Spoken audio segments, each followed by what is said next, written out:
Suara selantang guntur.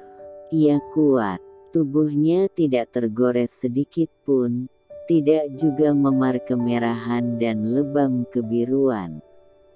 Wajahnya tidak sembab, darah setetes juga tidak menyembur. Padahal sudah bertubi-tubi, naas. Kalian anggap ini keadilan. Matahari cahayanya lancip menusuk hati. Angin menegur manusia. Iba menelusup dalam sedalam jurang. Semua diam, tiada bertindak.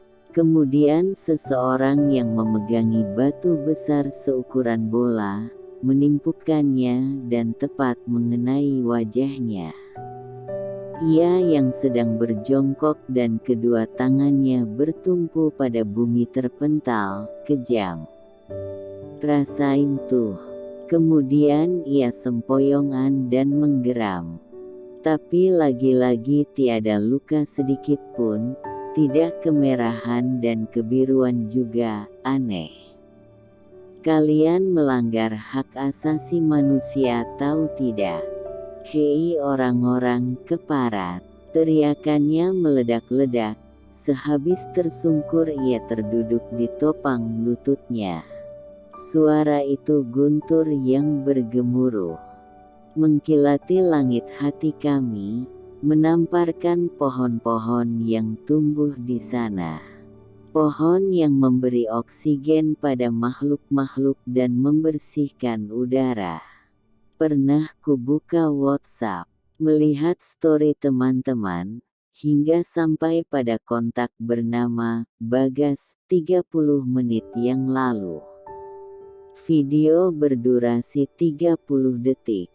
Nampak seseorang yang teronggok di tanah, di sekelilingnya wajah-wajah geram. Di tangan mereka celurit, pedang, bambu, pacul, batu, kepalan kuat-kuat. Ia tak berdaya, luka-luka, tergores sobek kulitnya, jatuh bangun, teriak histeris. Berbeda dengan yang kulihat di sini. Durasi 30 detik itu membuatku prihatin.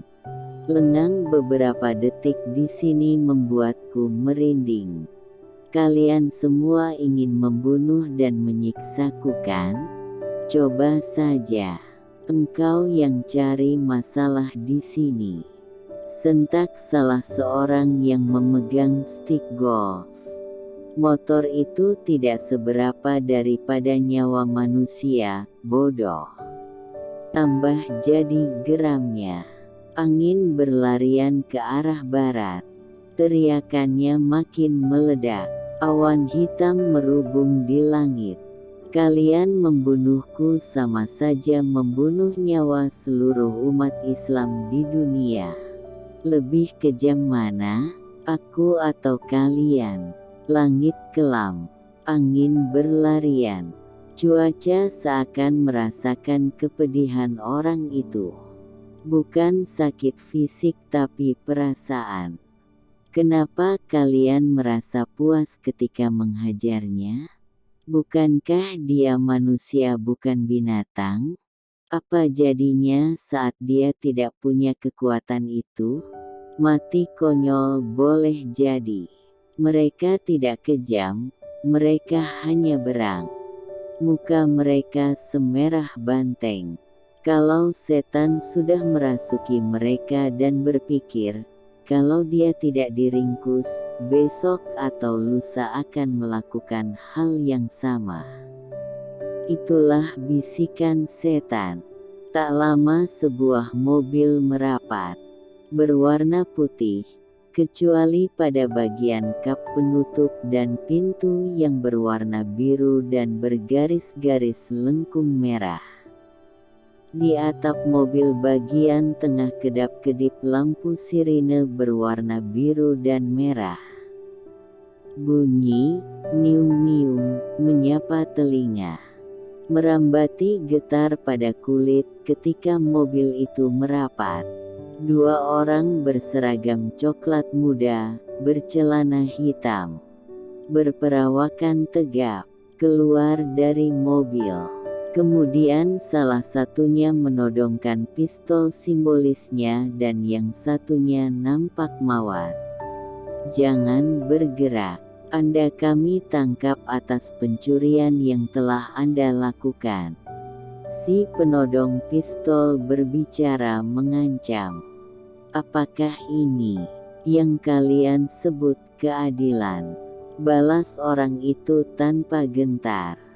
"Harusnya orang-orang itu yang kalian tangkap, karena telah menyiksaku. Kamu tidak punya bukti. Lihatlah orang-orang itu. Apa yang mereka pegang? Celurit, pedang, bambu, balok, batu. Apakah itu tidak cukup menjadi bukti?" Dua orang berseragam coklat gemetaran. Si penodong siap menembak kalau terjadi ancaman. Mulai tubuhnya berjalan menghampiri seseorang. Angin bergerak cepat ke barat. Langit semakin asing, matahari bersembunyi. Terpaut 3 depa dari tempatku mematung. Ada Bagas di sana. Ia meminjam handphone Bagas.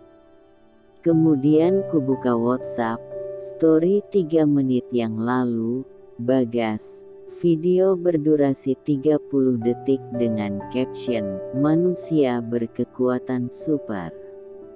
Apakah ini membuktikan? Ia menyodorkan handphone Bagas pada dua orang berseragam coklat itu. Sebuah video ia tunjukkan. Kedua mata mereka berdua membeliak, kemudian menyipit. "Aku tidak mencuri. Aku hanya mengambil hakku sebagai orang tidak punya. Aku miskin. Pemilik motor itu orang kaya. Mobilnya 3 di garasi rumahnya. Rumahnya bertingkat, motornya 5 jumlahnya. Di dalam rumahnya mewah sekali. Sedangkan rumahku, dekat jembatan besar sana, tidak luas. Anakku 3 semuanya bersekolah. Aku juga mesti menghidupi istriku. Kejahatan tetap kejahatan. Engkau kami tahan karena telah melanggar Undang-Undang Hukum Pidana Pasal 362. Si penodong berucap tanpa melepaskan jari telunjuknya pada pemicu pistol. "Kenapa hukum begitu tajam menusuk kami? Rakyat jelata. Hukum ya hukum. Harus tetap ditegakkan." Kali ini seorang berseragam coklat yang sedari tadi mawas, berbicara. "Di luar sana masih banyak pekerjaan yang bisa engkau lakukan. Engkau masih bisa mengandalkan tenaga daripada mencuri. Menjadi buruh seseorang tidak cukup membiayai hidupku dan keluargaku. Menjadi pegawai tidak enak. Aku bekerja dengan batas waktu tertentu. Setelahnya habis masa kontrak dan mesti mencari pekerjaan lain lagi. Kenapa polisi hanya menangkapku? Orang-orang itulah yang harus dihukum karena telah menyiksaku dan pemilik motor itu. Ia korupsi uang negara lebih banyak dariku mengambil motor itu." Langit menyemburkan kilatan disusul gelegar suara guntur. Cuaca seakan ikut berbicara.